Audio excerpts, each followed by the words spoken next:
Bonsoir, Mickaël, en direct de Brest pour ma chronique, l'invité du mercredi. Et en ce nouveau mercredi, j'accueille Anaï du groupe Adrana. Donc Adrana est un groupe de métal symphonique français, c'est rare, il n'y en a pas beaucoup de bonne qualité, qui est originaire de Tours et qui est sur la scène musicale depuis 2004. Alors avant d'accueillir Anaï, la chanteuse du groupe qui viendra de nous répondre à quelques questions, je vais vous proposer d'écouter un de leurs titres qui s'appelle The All Guardian.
J'accueille tout de suite Anne, la chanteuse du groupe Adrana, qui va nous répondre à quelques questions pour nous présenter un petit peu le groupe pour ceux qui ne le connaissent pas.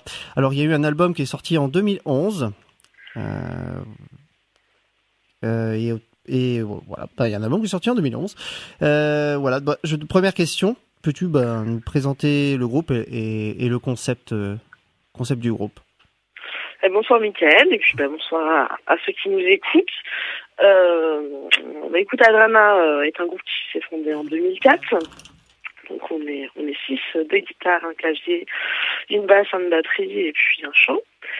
On a un groupe de métal symphonique qui développe un concept derrière le concept album sur une histoire heroic fantasy, l'histoire de la princesse Adrana qui va essayer par tous les moyens de reconquérir son royaume en faisant des alliances, des guerres, des trucs comme ça. On évolue dans un style sympho assez traditionnel. On essaie de pas trop se mettre de barrières quant au style au niveau métal. Voilà, on essaie de développer pas mal de choses, que ce soit dans des trucs plus power, plus prog. Le prochain album, troisième album, ça sera certainement bien plus bourrin. Mais avec cette base symphonique, chant lyrique et le côté un peu fantasy du truc. Voilà, tout à fait. Deuxième question, qu'est-ce que pour toi, l'apport entre le mélange justement du chant lyrique que tu maîtrises et la musique symphonique, la musique de film, de manière générale. Après, il y a aussi le rock symphonique qui va avec. Comment t'expliques que le mélange fonctionne bien entre ces deux choses qui pourraient être opposées, quoi? Qu'on pourrait penser opposées. C'est vrai. Dans l'idée, c'est vrai que que ce soit le chant lyrique ou les musiques symphoniques, on se dit que c'est quelque chose de plutôt du côté des musiques savantes, ce qui n'est pas forcément le cas d'ailleurs, mais voilà, donc c'est vrai qu'on distingue un peu les deux genres au niveau du public. Après, le métal a comme particularité de vraiment de vouloir pousser au truc, au côté de grandiloquent, au côté majestueux, magistral. Ils veulent que ça éclate aux oreilles de l'auditeur, et c'est un petit peu le cas aussi de la musique orchestrale et du chant lyrique. Donc c'est aussi pour ça que ça fonctionne bien, parce qu'il y a cette idée de grandiloquence, d'emmener les gens dans un truc, leur mettre plein les yeux, plein les oreilles, et du coup l'association des deux fonctionne très bien. Oui, ça c'est vrai. Justement, pour rebondir par rapport à ça, il y a des chanteuses qui ont des formations classiques. Je pense à Tarja Tunuren, donc qui est l'ex-chanteuse de Nightwish, qui est aujourd'hui en solo, ou à Fleur Jensen, donc qui a rejoint Nightwish justement et qui a redonné au groupe sur la dernière tournée, notamment à partir de la moitié de la tournée, quand ils ont exclu Annette Olson, exclu. Quand ils ont choisi de se séparer d'elle, et ils ont retrouvé ce chant lyrique qui a le maîtrise à merveille d'ailleurs. Comment tu expliques, justement, pour avoir vu dans des des concerts de ce type, justement, type Nightwish, Within Temptation et autres, comment t'expliques l'attrait du public bien au-delà du milieu métal traditionnel pour ce style de musique, voire un public quasi familial? Mais c'est un style de musique qui est beaucoup plus abordable au niveau du chant, parce que je pense que ce qui rebute en fait en premier lieu les gens qui ne connaissent pas le métal, c'est surtout le chant en fait, plus que le côté bourrin des guitares, etc. Et voilà, le fait d'avoir un chant lyrique ou pas d'ailleurs, même un chant pop, un chant clair, ça amène un public à avoir un regard différent sur le métal, à s'intéresser un petit peu plus au truc, et puis ils se disent bon, si on peut allier musique classique, chant lyrique avec du métal, c'est que finalement ça peut être un genre respectable. Et c'est vrai que les gens sont assez surpris généralement quand on leur dit si c'est du métal, mais il n'y a pas de chant guttural.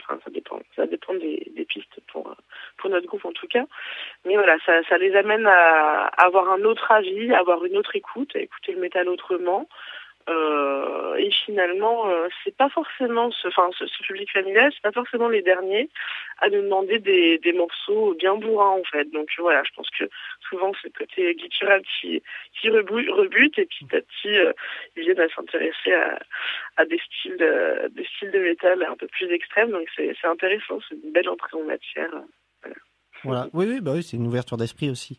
Bah merci Anaïs pour le temps que tu nous as consacré. Et évidemment, on lance une invitation une fois que le 3e album sera prêt pour venir jouer à Brest, évidemment, avec grand plaisir. Ouais, bien évidemment. Voilà. Bah écoute, merci de nous avoir reçus ici, de nous avoir permis d'exprimer un petit peu sur le groupe.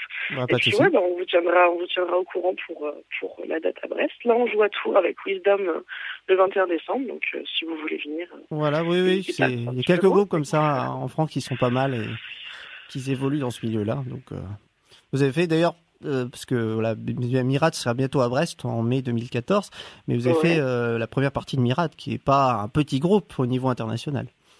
Ouais, non, c'était chouette de jouer avec eux, ils sont super sympas et on a des bons souvenirs. Voilà.